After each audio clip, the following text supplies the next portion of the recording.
같은 경우는 남성으로 태어났는데 태어났을 때부터 여성성을 갖고 싶어서 또 여성으로 살고 싶어서 그렇게 사는 사람입니다. 네. 그래서 트랜스섹슈얼이라고 그래서 저하고 하리수 씨는 성소수자긴 합니다만 조금 달라요. 아하. 네, 그 차이가 있는 네네네. 겁니다. 저는 제 거를 이렇게 떼고 싶지는 않아요.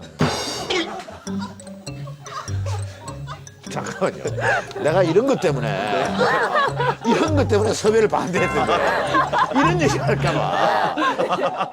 근데 뭐라 그러긴 하지만 솔직히 확 와닿긴 하죠. 설명이 확 되잖아요, 되기는. 아, 그건 뭐 그렇죠.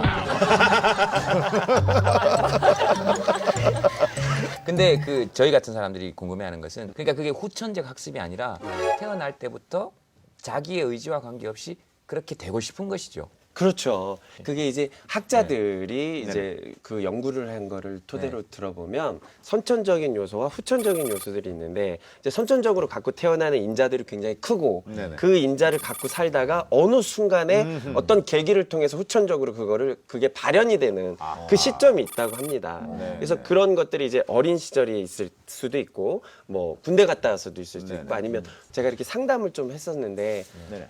60이 좀 넘으신 시골 분이세요. 근데 평생을 이성애자로 살다가 네네. 결혼하고 아이들 다 자식들만 이렇게 결혼시키고 한참 나이가 드셨는데도 전화로 상담했어요. 자기가 이제 생각해 보니까 자긴 평생 자긴 동성애자였는데 이제서야 깨달았다. 이걸 내가 어쩌냐. 내 인생 어쩌냐. 이렇게 상담하시는 분들도 계셔요. 그러니까 그걸 모르고 지내다가 어느 순간 자기가 깨닫는 그런 순간들이 오는 것 같더라고요. 어쩐지 요즘 또 네가 귀여워 보여. 아, 참 정말 이거 어떡하면 좋아. 근데 요즘 보니까 미국에서도 유명한 인사들이 네. 잇따라서 난 동성애자다 이렇게 많이 커밍아웃을 하고 있잖아요, 그죠? 네. 2005년이죠. 엘튼 존이 동성애 결혼식 올렸고 그죠. 그다음에 리키 마틴. 아, 리키 마틴. 리키 마틴은 네, 그 팝 가수 아닙니까? 막 이렇게. 네. 그다음에 조디 포스터가 또 레즈비언. 골든글러브 시상식에서 네네. 밝히면서 그러니까 이렇게 상을 타면서. 네네네 그렇죠. 근데 한국에서 정말 그렇죠. 네, 유일하게 커밍아웃을 하셨잖아요. 네. 누군가 옆에서 좀 도와주고 같이 갔으면 좋겠다는 생각을 하는데 한국에서는 저 혼자니까 네네. 투쟁이라고 저는 그냥 개인적인 얘기를 하는데 부담감이 굉장히 큰 것 같아요. 그래서 밤새 저는 집에서 이렇게 상담을 해요. 사실은 뭐 저희들끼리 소통하는 어떤 어플들이 있거든요. 네네. 제 주변에 정말 너무 힘들어서 극단적인 선택까지 하는 어린 친구들도 많이 있거든요. 그러니까 그런 걸로 밤새 띠링띠링 이렇게 오는 문자들에 대해서 계속 잠 못 자고 계속 그걸 또 이렇게 뭐 설명해주고 뭐 설득하고 괜찮다 살 수 있다 이렇게 얘기를 해줘야 되는 제 입장이 있기 때문에 그 친구들은 극단적 선택이라는 것이 네. 다양하죠. 뭐 학교에서 그 정체성 때문에 왕따도 당하고, 뭐 폭행도 당하고, 그리고 집안에서도 부모님들한테 쫓겨나기도 하고, 뭐 주변에 있는 직장에서 쫓겨나기도 하고, 뭐 이런 친구들이 너무 많아서. 네네. 그래서 좀 이렇게 어떻게 죽음까지 생각하시는 분들도 많이 계신 거예요. 몇 년 동안에 제 주변에 있는 지인들을 한 10명 가까이 잃은 것 같아요. 아, 그래요? 네.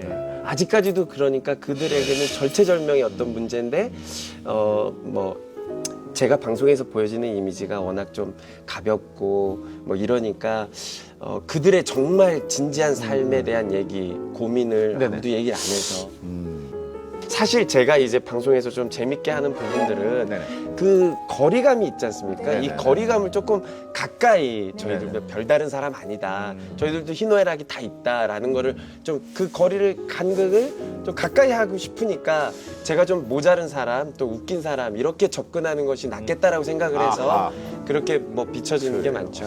제가 사실 그 문제 때문에 출연을 많이 반대했더랬어요. 그랬어요? 왜냐하면 홍석천 씨 생각은 웃기기 위해서, 웃음을 주기 위해서 했는데 그거 보시는 분들이 조금 이렇게 너무 가볍게 나오는 게 아니겠느냐.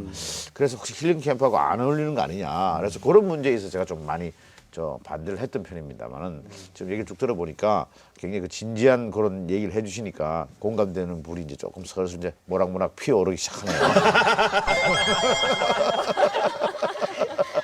근데 제가 좀 궁금한 건요. 내가 좀 남들과 좀 다르다. 이런 것들을 언제쯤 느끼게